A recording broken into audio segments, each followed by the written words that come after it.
The hidden power of loneliness. Why having few friends can be your greatest power. Have you ever stopped to observe your life and realized it's different? While everyone around you seems drowned in notifications, surrounded by people, always busy with endless social commitments, you're there, in a silence that sometimes seems deafening. And then comes that cruel question that haunts you in the wee hours. Is there something wrong with me? Welcome to Stoic Spring, the channel where we delve into the deep truths most avoid. Here, we don't sell illusions or magic formulas. We offer clarity, inner strength, and ancient wisdom to help you face life with dignity. If you've come this far, it's not by chance. Something inside you knows you're ready for a different truth. Today, we're going to unravel one of the most misunderstood secrets of human existence: loneliness. But not the empty, painful loneliness that society sells as failure. I'm talking about powerful solitude, the kind that forges giants, that transforms ordinary people into brilliant minds, that separates the weak from the strong. Get ready, because what you're about to discover in the next few minutes could completely revolutionize the way you see your own journey. Let's begin with an uncomfortable provocation. What if everything you've been taught about friendship is wrong? What if the lack of people around you isn't a flaw, but a strength? What if your solitude isn't a prison, but a liberation that few have the courage to experience? Albert Einstein, one of the most brilliant minds to ever walk this planet, confessed something most people prefer to ignore. He said that solitude was absolutely essential to his creativity. Not optional, not desirable, but essential. Without silence, without the space to think away from the noisy crowds, his genius simply disappeared. Think about that for a moment. The man who unlocked the secrets of the universe needed to be alone to think. But Einstein wasn't inventing anything new. Long before him, more than 2,000 years ago, Stoic philosophers had already grasped this fundamental truth. Marcus Aurelius, Emperor of Rome, the most powerful man in the known world at the time, wrote in his private meditations that a person at peace with themselves is never truly alone. Read that again. They are never truly alone. Epictetus, who began life as a slave and became one of the most respected masters of philosophy, taught his students to guard their circle with fierce vigilance. Why? Because he knew that the wrong company corrupts your character faster than you realize. It's like poison. You don't feel it immediately, but it's destroying you from within. And Seneca, the great Roman counselor, constantly repeated a warning that echoes through the centuries. It is better to walk alone than to follow a crowd running towards emptiness. Think of the image. One person walking alone with purpose, with direction, and a desperate crowd running without knowing where, only following each other because they're afraid to stop. If history's most brilliant minds found strength in solitude, could it be that your silent path isn't a flaw, but a reflection of your depth? Aren't you simply operating on a different frequency, one most people can't tune into? We'll now explore 4 powerful insights that will reveal what friendlessness really means. And I'm warning you now, the last one will completely transform your relationship with loneliness. First revelation: depth doesn't flourish in shallow waters. Try to remember the last time you tried to have a meaningful conversation with people who only live on gossip, superficial distractions, and empty entertainment. How did it go? The conversation probably died before it even began. Your thoughts were too heavy for the surface where they inhabit, and you felt out of place, misunderstood, perhaps even strange. But let me tell you something crucial. This discomfort isn't a problem. It's a symptom that you weren't meant to live on the surface. Marcus Aurelius wrote something: a different frequency. You're like a radio station broadcasting on FM while most are still tuned to AM. It's not that you're wrong, it's that you're on another level. Being rare means exactly that. You can't be everywhere at once. You can't fit into any circle. You weren't meant to be ordinary. And the sooner you accept this, the sooner you'll stop torturing yourself by trying to force yourself into spaces that were never meant for you. Think about it. When you try to fit a square peg into a round hole, the problem isn't the peg. The problem is that you're trying to fit it in the wrong place. Your loneliness isn't rejection, it's incompatibility. And incompatibility isn't a flaw, it's a filter. Let me ask you a direct question. Would you rather have 20 people around you who don't really know you, or one person who truly sees who you are? Would you prefer a quantity of superficial connections or a quality of deep relationships? If you're here watching this, I know your answer. Second revelation. Solitude is the training ground for self-mastery. Why are so many people terrified of being alone? This is a question that should be asked more often. The answer is simple and brutal, because silence forces them to face their own minds. And most people are desperately running from themselves. They run to constant company, not out of love for people, but out of fear of their own thoughts. It's easier to distract yourself with empty conversations than to sit in silence and confront who you really are, what you really want, where you're truly failing. Epictetus said something revolutionary to his students. If you want to improve, be content to be considered foolish and stupid. What did he mean by this? That the path of real growth always seems strange to others. When you choose solitude over empty company, some people will call you antisocial, weird, and problematic. But the truth? You're training your mind. You are developing the rarest and most valuable skill there is, anchoring your peace internally, not externally. You are becoming independent of the validation of others. You are building a fortress within yourself that no one can invade or destroy. Imagine the stark difference between two people. The first needs constant conversation to survive emotionally. If they're alone for 5 minutes, they panic. They need to be constantly surrounded by noise, people, and distractions. The second can be silent and feel complete. They can spend hours, days alone and feel at peace. Which of these two people is truly free? Which of them has real power over their own life? The answer is obvious. The person who depends on others to feel good is a slave. The person who finds peace within themselves is free. Solitude is not punishment, it's practice. It's training. It's like going to the gym, but for your mind and spirit. Every hour you spend in comfortable silence with yourself is like a repetition that strengthens your emotional muscle. You are becoming stronger, more resilient, more independent.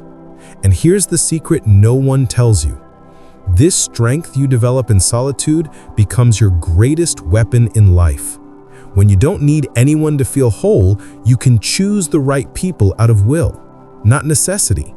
You stop being a beggar for attention and become a discerning selector of companionship. Third revelation. Quality trumps quantity every time. Imagine with me two completely different scenes. In the first, there's a table with 20 people. They talk loudly, laugh at lame jokes, exchange words that evaporate as quickly as they're spoken. There's noise, there's movement, there's the illusion of connection. But when you look closer, you realize no one is truly connecting. There are 20 people alone together, using the noise to hide the emptiness. In the second scene, there are just two people sitting in comfortable silence. When they speak, every word carries weight. Every pause is respected. Every glance communicates more than entire paragraphs. There's security, there's trust, there's truth. Now answer honestly, which of these tables would you rather be at? Seneca wrote something that should be engraved in gold letters on the mind of every human being. Associate with people who will make you a better person, and accept those you can make better. Consider the wisdom in this. The value of a friendship is not in how many people you know, but in how those people transform you. A single loyal friend can bring more light to your life than 100 superficial acquaintances. A single deep relationship can nourish your soul in ways that 1,000 empty interactions never can. So, when it comes to social interactions, don't see it as emptiness. See it as filtration. You're refusing to sell your energy cheaply. You're protecting your soul from the exhaustion of maintaining connections that have no roots. Think about how many people you know who are always busy socially, always going out, always surrounded by people, but who seem deeply unhappy. They have quantity but no quality. They have noise but no peace. They have company but no true connection. Now think about the people you truly admire, those who seem to have a deep peace and unshakable inner strength. How many of them have huge social circles? Few, if any. The strongest and wisest people I know have few friends, but those few are true pillars in their lives. Society has sold you a lie that you need many friends to be happy. The truth is, you need true friends to be happy, and the difference between many and true is a chasm.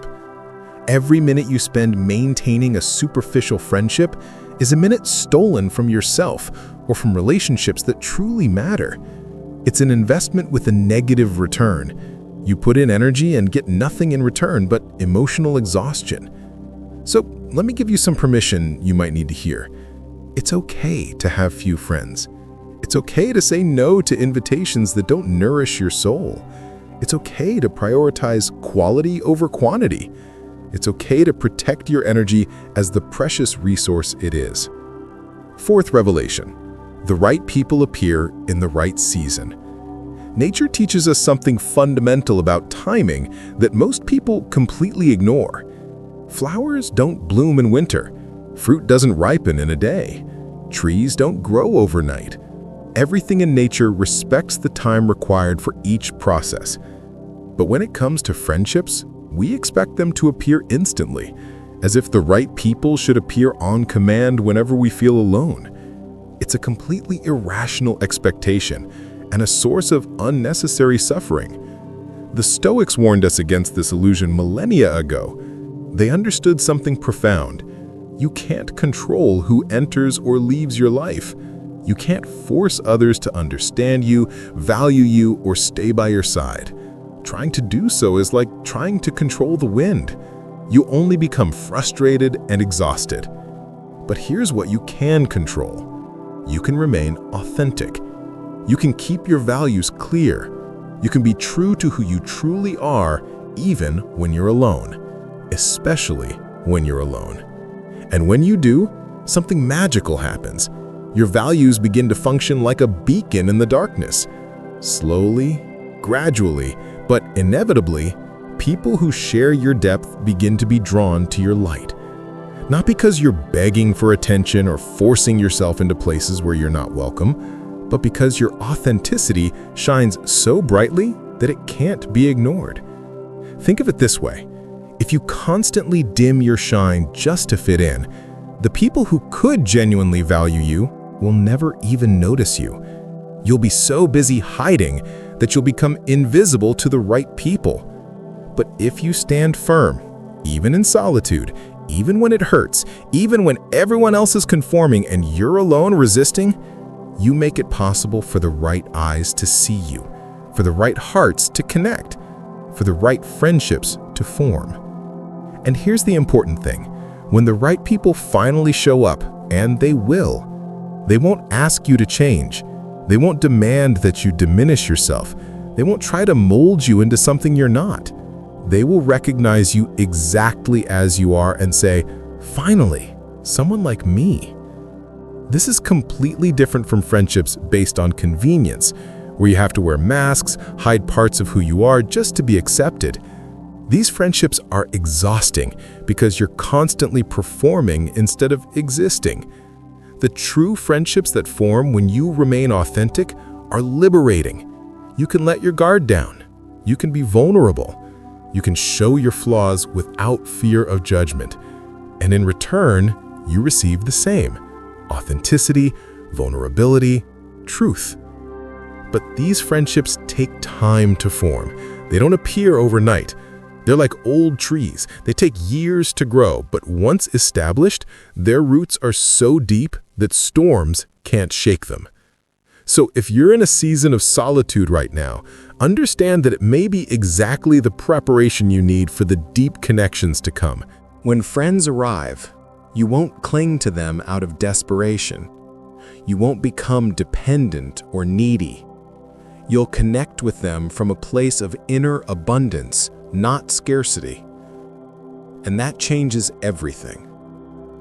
Now let's put this all together.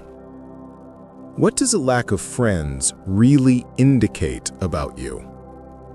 It indicates that you have standards, that you're not willing to waste your precious time on empty connections, that you'd rather walk alone than follow a crowd rushing in the wrong direction, that you value your inner peace more than social approval, that you understand that being alone is different from being lonely. This isn't weakness. It's strength in its purest form. It's proof that you know the value of your own company. It's evidence that you're not willing to betray yourself just to avoid being alone. The next time you feel the pangs of loneliness, I want you to do something different. Instead of panicking and starting to doubt yourself, I want you to take a deep breath and remember. Remember Einstein's solitude, which spawned theories that changed our understanding of the universe. Remember the calm of Marcus Aurelius, the world's most powerful emperor, who found peace in his own meditations. Remember Seneca's warning that the crowd is often wrong. Remember Epictetus' call for self-mastery through intentional solitude. And most importantly, remember that great souls are rarely understood at first glance. You may be one of those souls. And if you are, your journey will be different from most. More solitary, yes. More challenging, certainly. But also more meaningful, deeper, truer. Depth attracts depth, but slowly. It's like powerful magnets that take time to draw closer, but when they finally connect, it's virtually impossible to separate them. Superficial friendships form quickly and dissolve just as quickly. Deep friendships take time to form, but last a lifetime. So while you wait, while you navigate this season of loneliness, use this time wisely. Don't waste it fighting reality or complaining. Use it to build yourself. Strengthen your body, not because you need to impress someone, but because you deserve to inhabit a strong and healthy temple. Exercise, eat well, and take care of your physical health. When the right people come along, you'll want to have the energy to enjoy these connections. Expand your mind. Read books that challenge you. Learn new skills. Explore complex ideas. Develop your critical thinking skills.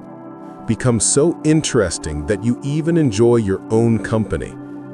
When you are fascinating to yourself, solitude ceases to be a burden and becomes a pleasure. Nourish your spirit. Meditate, reflect, write. Connect with something greater than yourself, whether through nature, art, philosophy, or spirituality.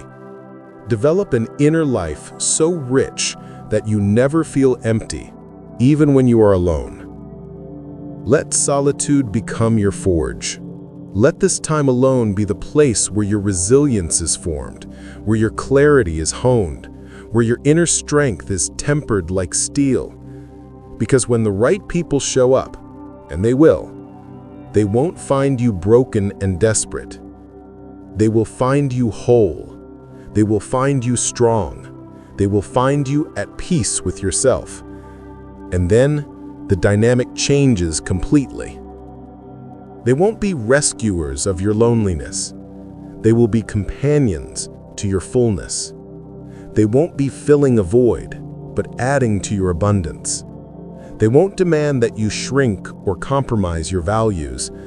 They will recognize your depth because they carry their own. And these bonds, rare, authentic, lasting, are worth more than 1,000 empty names in your contact list. They are worth more than hundreds of social media. Is superior to fake company. Authentic silence is more nourishing than empty conversations. Being alone and at peace is more valuable than being surrounded and empty. If this message touched something deep within you, if these words resonated with truths you already felt but couldn't articulate, I need you to do something important right now. First, sign up for Stoic Spring. It's not just a button press, it's a commitment to yourself. It's deciding that you will build the habit of caring for your inner peace and growing in maturity every day. Every video you watch here is a seed of wisdom planted in your mind. Over time, these seeds grow and transform who you are. Second, like this video. It's not about me. It's about spreading this message to others who need to hear it. There's someone out there right now feeling broken because they're alone. Your like could help this video reach them and change their life.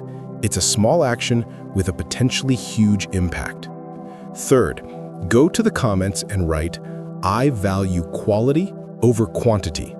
This tells me you stayed until the end, that you absorbed the message, that you are committed to this path of inner strength.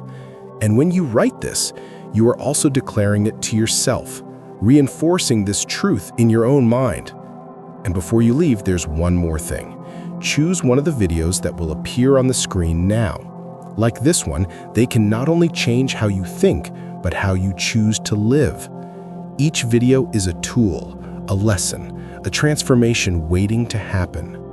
Your journey of inner strength doesn't end here. In fact, it's just beginning. Keep exploring, keep learning, keep growing, and always remember, you are not alone because you are flawed. You are alone because you are rare, and rare things are precious. Until the next video, stay strong on your path.